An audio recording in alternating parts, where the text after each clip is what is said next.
Bruce, you must have something really good too. Of course I do. It's Bruce Danielson, and I guess I'm here to entertain you too. Good afternoon, everyone. Welcome to the November regular park board meeting. Everybody has their agenda and things like that. Let's do a roll call, Rita, to determine if we have a quorum. Jim Stallinger. Here. Ann Noctigal. Here. Mike Begeman. Here. Mick Conlon. Here. Rick Weber. Here. Brooke Wagner. Here. Teresa Cowell. Present. All right, excellent. First up on the agenda is the approval of the minutes from our October meeting. You should have received those in your packets. Please take a moment to review, and if acceptable, I'd entertain a motion and a second. So moved, Begeman. Second. Cowell. Roll call, please. Stallinger. Yes. Noctigal. Yes. Begeman. Yes. Conlon. Yes. Weber. Yes. Wagner. Yes. Cowell. Yes. Thank you. All right. This time it's time for public comment. For those of you that are here that are from the public, there are packets of information for all the park board agenda items over there if you'd like to, and sign in. If we'd have you sign in. If you're here to provide us any feedback or comments on the agenda, on any particular agenda items, we'll wait till that agenda item comes up and we can have you speak at that time. If you have some other things that you would like to talk about or share with the park board that's not on the agenda, now would be the time to do that. All right, thank you very much. I don't believe there's any unfinished business, so let's go to new business. First up is Tori on the Sioux Falls Tennis Association. Thanks, Jim. So as we discussed in our director briefings this month, this is a public-private partnership. So we're bringing forward the donation agreement for the Tomar Park Tennis Complex.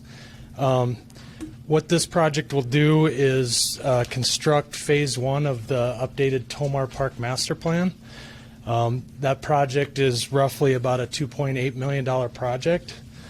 So Sioux Falls Tennis Association is planning to build the 12-court tennis complex and the associated improvements with that at a rough cost of about $2 million. The city has $512,000 budgeted in 2022, and what we'd look to do on our portion of the project is build the neighborhood park improvements that are being displaced by the tennis courts. So that'd be the basketball court, the sand volleyball court, additional parking, and possibly a picnic shelter. And then we also have $300,000 or $200,000 in 2023, and that would basically do all the ancillary improvements to complete the complex. Sioux Falls Tennis Association plans to bid their project this winter and then start construction in spring of 2022 with a completion date of fall of 2022. The city project, we're looking at kicking back a little bit and starting in midsummer and then finishing in the fall with their project. Reason for that is just to keep the contractor staging out of the available parking and the green space because we'll continue to run soccer and all the special events that we have at Tomar Park. Along with this agreement, Sioux Falls Tennis Association plans to request naming rights for both the complex and the courts. That was part of their fundraising strategy. What we did stipulate in the agreement is that they follow the naming rights ordinance. So that will basically include approval from the park board and the city council of those naming rights. We'll be bringing those later on this winter or early spring. We're still developing kind of how those are going to be recognized at the park and the exact wording, but that will follow shortly after. The last piece, the courts will be open to the public, and scheduling will follow our protocols in the policies and guidelines. We did that similar with the Sanford Sports Complex and some of the other facilities that we've built with private partnership included. So it's, and with that, Lydia Healy's here with the Sioux Falls Tennis Association, and both of us are available for any questions or comments that you have.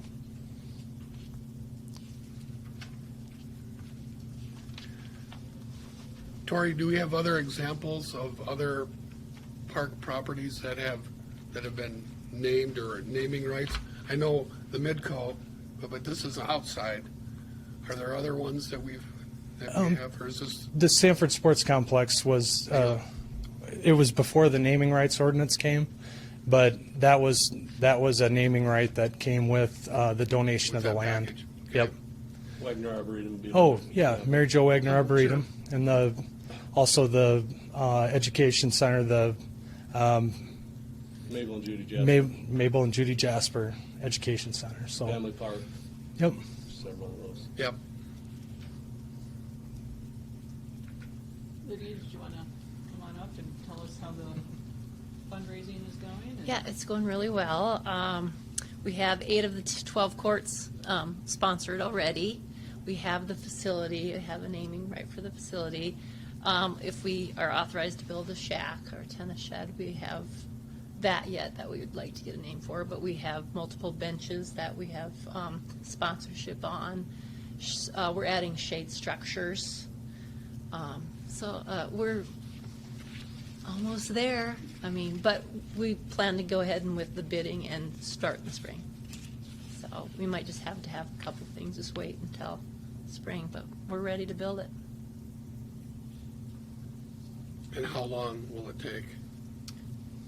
5 to 7 months. Yeah, so it'll take most of the summer. Okay. They'll start as soon as they can in the spring, and then we're So planning so like there's an outside chance in August. of usage next fall. I don't think so. Okay. I at least not the way I've led that it might be a little, maybe October, Yeah, so maybe fall season, but not summer season. okay. But that's when soccer starts, so then we Yep. wouldn't want to do anything like that. So Lydia, will this facility be able to host high school state tennis events? Yes, that's what brought forward this drive, is because we lost out on the state tournaments. We don't have a facility large enough. That was always in Rapid City. So that kind of was the big push, is to get it back here. And because we have the largest tennis tournament in the Midwest, and we want to make it larger, we want to make it a gateway to like a point system and getting into the US Open. And this is the only way we could do it, is by getting a larger facility. Do you foresee this facility being used by schools for practice or? I understand that Sioux Falls Christian will be using it as a home court. Other questions for Lydia or for Tori? Congratulations on all your efforts to spearhead this, Lydia. Yeah, it's been exciting. Yeah. It's coming quicker than what we had talked about initially some time ago. So that's good. Yeah, I mean, there was a way more enthusiasm than I thought about getting this done. Yeah.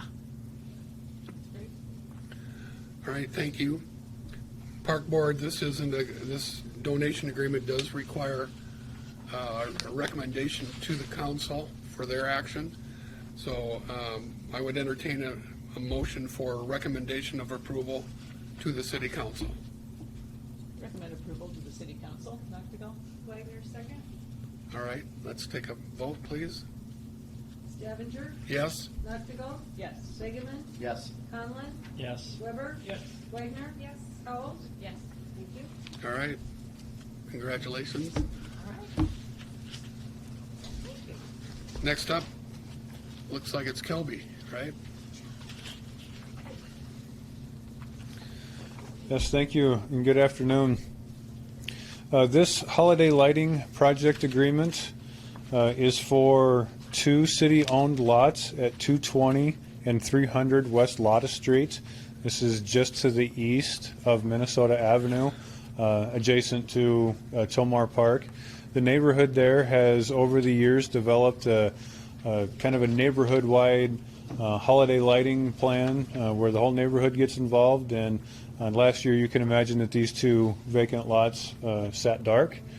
So we've been contacted by some neighbors, Scott is one of them, to allow them to utilize the city property to extend their display into that and sort of finish out the neighborhood display. As you may recall, we have a similar agreement with the Friends of the McKinnon Park Neighborhood Association to do some holiday lighting within McKinnon Park and on 21st Street Boulevard.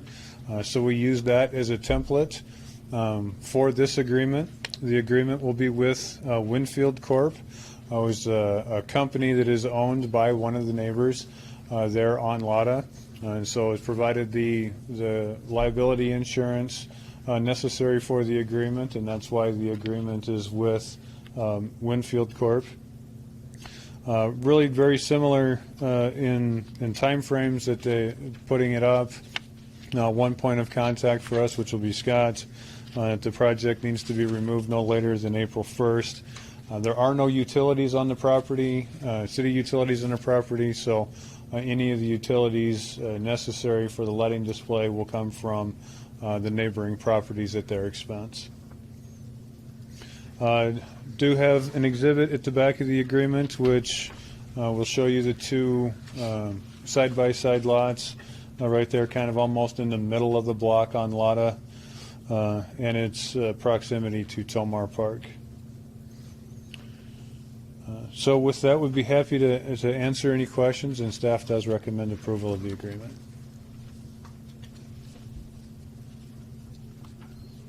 Any questions for Kelby? All right.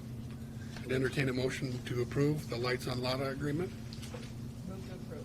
Howard. Second, Conlon? All right, thank you. Rita? Stavanger? Yes? Noctigal? Yes. Bigeman? Yes. Conlon? Yes. Liver? Yes. Wagner? Yes. Knowles? Yes. Thank you. Now, according to the agenda, the rest of the time is Jackie's show. It's the me show. All right. So the first agreement I'm going to talk to you about today is the concessions agreement at the Midco Aquatic Center. So this would be to run concessions at the Midco with Stensland. So it's an agreement between the City of Sioux Falls, Parks and Rec, and Stensland's.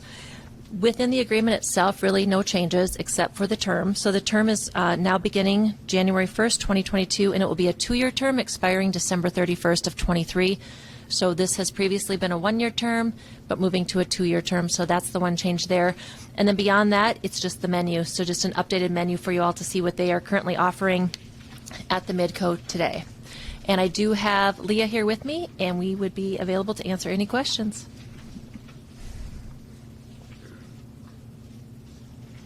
Come on up. You guys have Oh, we gotta ask questions. They want to know ice cream flavors. So Yeah, right? How's it going? Good. Is it going good? Yeah. It is. What kind of, what are some of the adjustments on the menu that you've, So the menu that is in this right currently is just kind of like the day-to-day menu. When it comes to like swim meets or other areas there, we actually bring in or have available some other stuff. That's kind of part of the whole swimmers, nutritional, whatever. So we bring that in, and about like, I don't know, I'd say like 80% of that's kind of included in that mix, and we don't have it on like the TV menu, which is what's included here. So yeah, okay? Other questions? it's not a ton of changes, but yeah. No, that was going to be my question about Sure. swimmers and, Yeah, yeah. We sort of have kind of it's, just an array of stuff that we kind of bring in for that, so, which isn't on this menu. Other questions? I can't complain right now like everyone else, so, good. Yep, we're doing all right with that. Yep, All right, thank you. yeah, thank you. Anything else to add, Jackie? I have nothing else to add. Staff recommends approval. All right. Park Board, this is one that is for us to make a decision on and approve. So I would entertain a motion to approve the concessionaires agreement as presented. So moved, Conlon? Second, Wagner? Okay? Stavanger? Yes. Noctigal? Noctigal? Yes. Bingaman? Yes. Conlon? Yes. Weber? Yes. Wagner? Yes. Knowles? Yes. Thank you. All Product right. and service. Yeah, so alongside of the concessionaires agreement, this agreement coincides right along with it. So this is with the city, Stensland's, and now Papa John's. So Papa John's does have some sponsorship rights at the Midco Aquatic Center. They do have the Papa John's meeting rooms. And as a part of that, we only sell Papa John's pizza at the Midco Aquatic Center. So this agreement ultimately states that Stensland's, being our concessionaire, will only sell Papa John's. And we'll use Papa John's for birthday parties and other rentals that we might have. With this agreement, the only change would be the pizza pricing. So single topping large pizzas were $7 in the past. This time they're moving up to $8. And then specialty in the past was $11, now moving to $12. And then the term would be January 1st of 2022 through December 31st of 2023. And with that, staff would also recommend approval. And we have had calls between Papa John's and Stensland's as well to ensure that they're all in agreement with the agreement. Any questions for Jackie on this one? All right, I'd entertain a motion to approve. Move to approve Noctigal? Second. Okay. So Ann first, Rick second. Stavinger? Yes? Noctigal? Yes. Bingaman? Yes. Conlon? Yes. Weber? Yes. Wagner? Yes. Knowles? Yes. Thank you.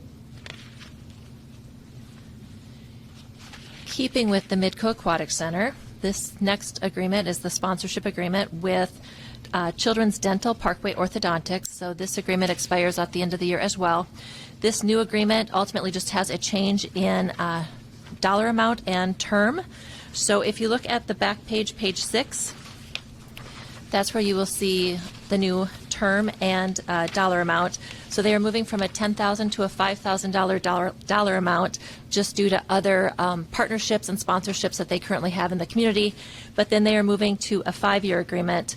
So this for term and investment on page 6 is wrong, the first bullet. So what you're reading there says term of this agreement will be for 10 years beginning January 1st, 2022 and ending December 31st of 2026. Or I'm sorry, of 2031. That should actually be changed to a 5-year agreement beginning January 1st, 2022 and ending 2026. So that was an error that was not caught when we sent it out when we noticed the community on this agreement. So it is a 5-year for $5,000, which is correct below as part of bullet number 2. And that would be the only thing that has changed within this agreement, just the 5-year term and $5,000. Questions for Jackie on this one? All right, we've got to really take 2 steps here. The first step is a motion to amend the agreement as presented from 10 years to 5 and 2026 versus 2031. So we need to take that action first to approve that, and then we can approve the agreement overall. I'll move to amend. Approve to amend. Thank you, Teresa. Second. Brooks, second. So vote on the amendment, please. Stavinger? Yes? Noctigal? Yes. Bingaman? Yes. Conlon? Yes. Weber? Wagner? Yes. Knowles? Yes. All right. Then, next step would be to approve the sponsorship agreement. So I'd entertain a motion and a second on that. So move Beckman? Second, Conlon? All right? Stavinger? Yes? Noctigal? Yes. Bingaman? Yes. Conlon? Yes. Weber? Yes. Wagner? Yes. Knowles? Yes. Thank you. All right, good, thank you. Junior football. So this agreement is an agreement for selling advertising at Sanford Sports Complex, and it's between the city and South Dakota Junior Football Association. The only change in this agreement would be the term. So we are moving from a 5-year to a 10-year term. So this would be effective January 1st of 2022 and would be in full force terminating December 31st of 2031. This was a request from South Dakota Junior Football in regard to having a little bit longer term with their agreement so they could have longer terms with some other partners they want to sell advertising with. So they're currently working with other agencies that would maybe like to extend past a 5-year agreement in terms of their promotion out at the Sanford Sports Complex. So we wanted to make sure they had the opportunity to do that, and therefore are requesting the change from 5 to a 10-year. Beyond that, there are no other changes within this agreement, and I do have Brent here with me from South Dakota Junior Football if you have any questions. Come on up, Brent. You can't come and not say something. Yeah. Get it? How's the program going? We were real happy with this year, coming out of a COVID year. Between flag and tackle, we had approximately 2,300 participants. We're hoping that increases. Yeah, we were real happy with that. I do want to extend our gratitude and thanks about the way the maintenance of the fields have been this spring, or this fall. We got so many compliments about it. It was just awesome. You guys, the Parks Department did a great job, and I would put our complex up against any other complex in the United States, to be honest with you, as far as how big it is and how well it's kept. So. Thank you. Any questions?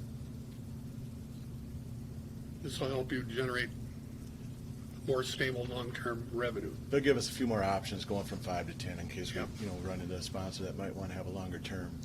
Yeah. Good. Do you have sponsors lined up now that may be interested?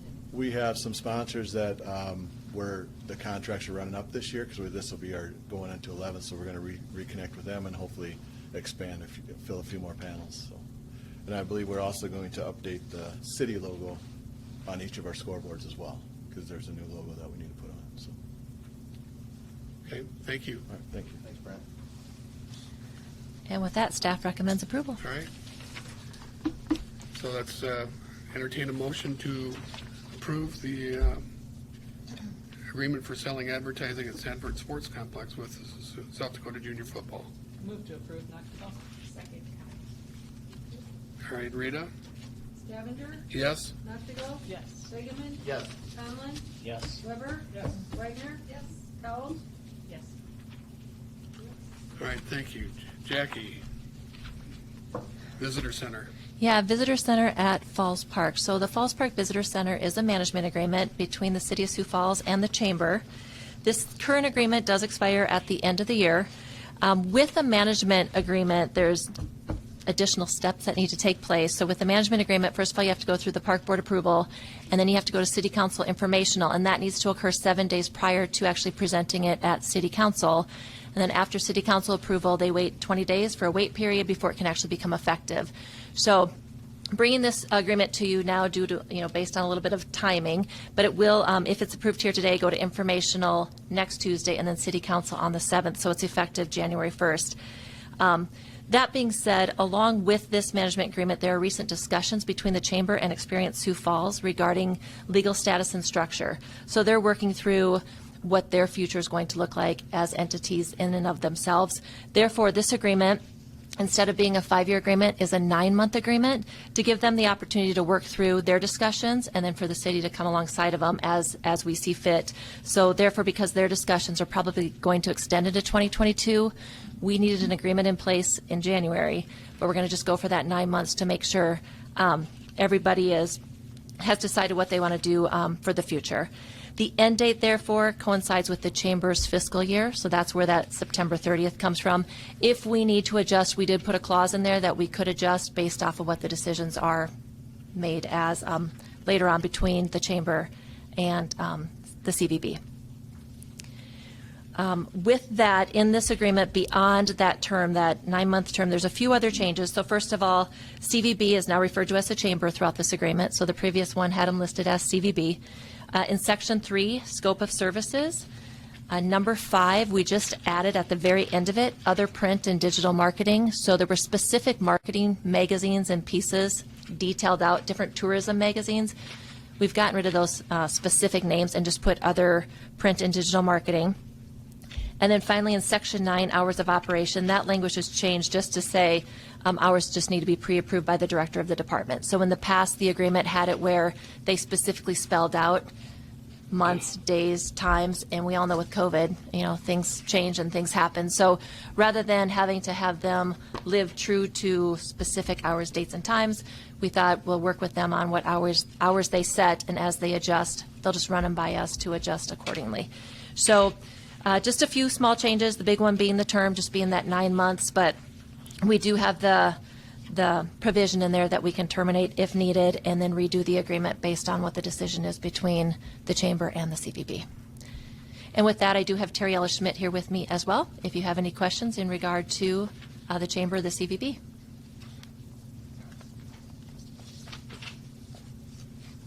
Any questions for Terry or Jackie? Or what would you like to share? Well, I can just tell you that, first and foremost, we so appreciate the agreement. Working with the Parks Department, Don and his crew, couldn't be better. Everybody just really works together well, and we appreciate that. I can tell you that, no surprise to you, during COVID, our numbers went in the tank, just like everybody else's numbers did. We're still down, compared to just pre-COVID, we're still down 11,000 people date to date. Visiting the visitor center. So, we're seeing it climb back up, but it's slow still, but it's coming. As far as our revenue of sales, we came in at 49,000 for this past year, but out of that 49,000 still comes the salary of the person that we have working as our host city manager. So it kind of balances itself out. And I know that we talk a lot about, the marketing and such. One of our agreements is that we still do the Falls Park brochure, and we keep that updated. And then I really messed this visitor guide up for you by putting all these little orange tabs that I'll give you and you can look at. These are all the places that in our annual visitor guide, parks in Sioux Falls are mentioned and marketed. And then this just came out too long ago, and I just have to show you because we're still really excited about it, and we've gotten so much feedback. We bought the center section, and the feedback on this has been, the picture has been incredible, and just wait till you see the next one. I just approved it before I left the office, so it's really cool. So I can't leave this one with you, although you can see it in magazine or in racks around town, but I'll pass those around if you'd like, and I don't need those back. Is that the 605 magazine? Yeah. Staffing, we have had a real struggle, just like everybody else in town. This summer was really tough to get the right people to staff the visitor center, but we're okay. We're okay, and now with the winter months, that will help a little bit because we don't need as many people because we don't have as many hours.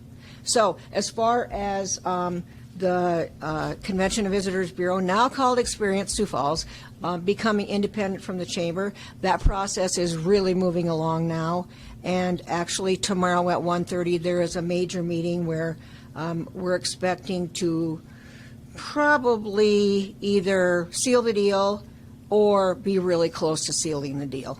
So, and I don't know that anybody on the outside will really know the difference. It'll be, more back house of just becoming independent. So, any questions? As far as amending the hours, is there a minimum number of hours that you're open a week, or is it at the discretion of parties? It's discretion, so you could talk about that. Oh, okay. We really base it, it's more seasonal decisions. During the summer, we're open as much as we possibly can be. But like right now, we just finished coming off just the weekends. Now we're going back into every night because Winter Wonderland's going to kick off. So it just depends. And we've tracked the numbers of actual guests who come in the visitor center. Actually, we've got numbers for every day of every month. So we know what the trends are, and we base those hours on that. And of course, we let Don know, or whoever, whenever there needs to be an adjustment.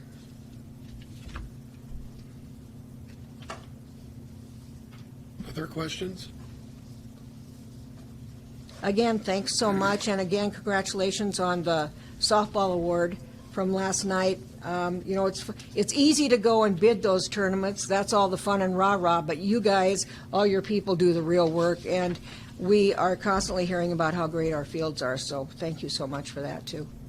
Thank you. Any other questions?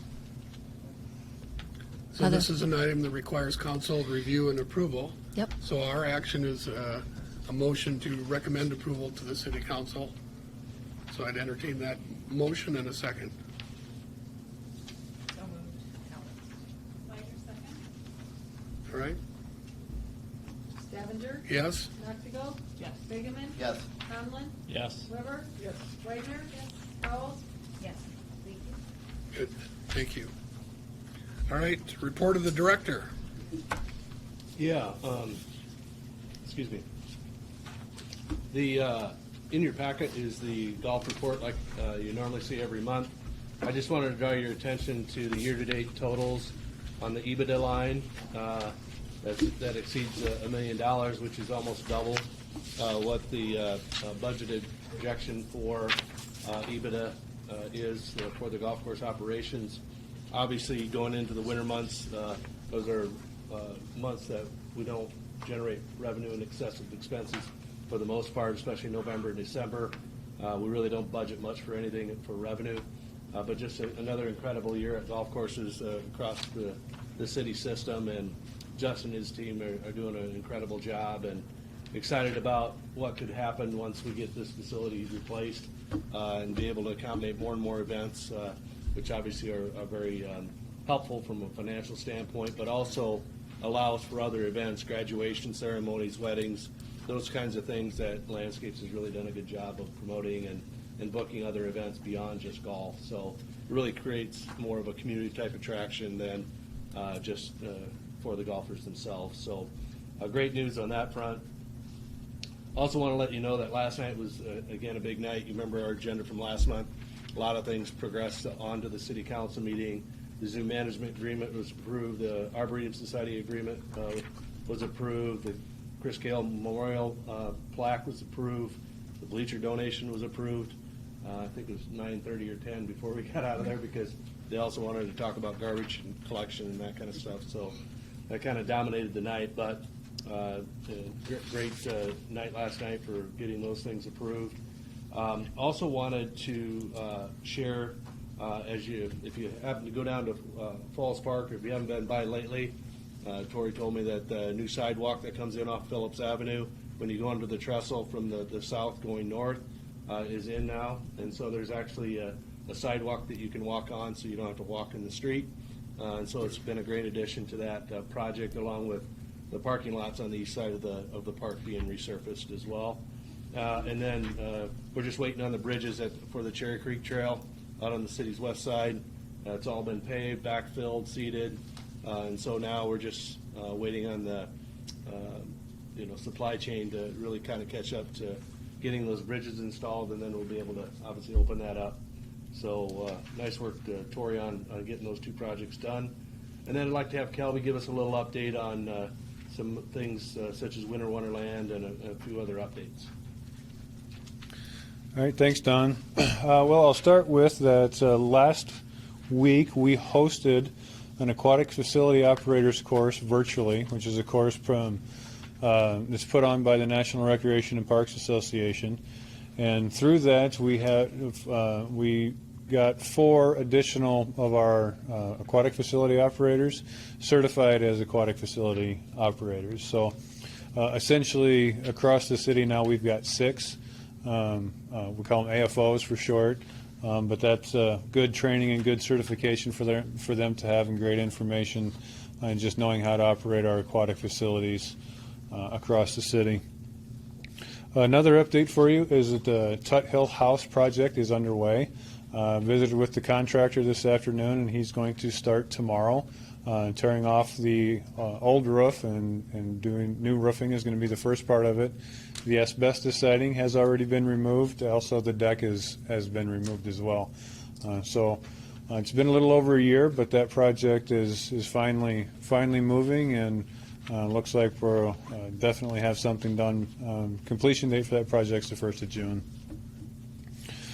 Also, we've started our Emerald Ash Borer response in earnest. Now that the park system has been winterized, park crews have been recrewed up and divided up into different crews to go out and start removing some trees on streets and within the park system. Made some great progress already, and we're only 2 days into it. So we'll get, hopefully we'll have the same kind of weather we had last year and be able to get ahead of it and get some of this stuff done before we start making ice and before the weather turns on us too bad. And also, it's been mentioned a couple of times, but Friday night at 5 o'clock, Winter Wonderland kicks off. So it's that time of year. I feel it in the season, and the team has done a great job. We dedicate a crew who spend 6 weeks to put up the display, but in doing so, those people are removed from their other duties, and that takes everybody else then to backfill and pick up the slack and do the things that they're not able to do because they're down at Winter Wonderland setting that up. So really is a total team effort, even though not everybody gets to be a garland fluffer each year, but yeah, still a great team effort and should be a wonderful display. Are there some new items in the Wonderland? There are a couple of new items. Mostly what we do is just to try to keep the display fresh as we move some things around so that it's not static year to year. I know some of the arches are in different places, some of the other animated elements are in different places. But the new item isn't out just yet. We actually, just a few hours ago, finally got it to work. It's another animated item, so it will be really cool though once it gets all set up and functioning. It'll be a really good addition to the display. How many people go through that on any given year? And I suppose it was a little different one. At this point, we don't have traffic counters, so we're not exactly sure, but would say tens of thousands of cars go through there. It's the district supervisor who oversees Falls Park last year, when he went to take his family to the display, came in from the west on 11th Street, turned on Phillips and was on Phillips Avenue for an hour and a half before he got into the park. So definitely very popular. One of the things that I would add is that because of that question about how many people go through Falls Park, there's new technology out with the city's camera system. You probably see them at all the major intersections in town, and so they can monitor what's going on. And there's technology now that allows them to actually count the vehicles going through the park. And so we're working on installing cameras at all the entrances so we can really track it, because I live right down there and it's just like a constant stream from 4:30 in the afternoon until 10:30 at night, just nonstop. So especially obviously during the holiday season. So we're interested to see how that'll work and how many people actually do go through there. So that'll be great. That's all I have, unless you have questions of me or my staff. All right, thank you, Don. I don't believe there were any items added after the agenda, and there's no reading of any communications to the board. Any open board discussion for today's meeting? If not, I'd entertain a motion to adjourn. So moved, Begeman. All right, thank you. Meeting adjourned.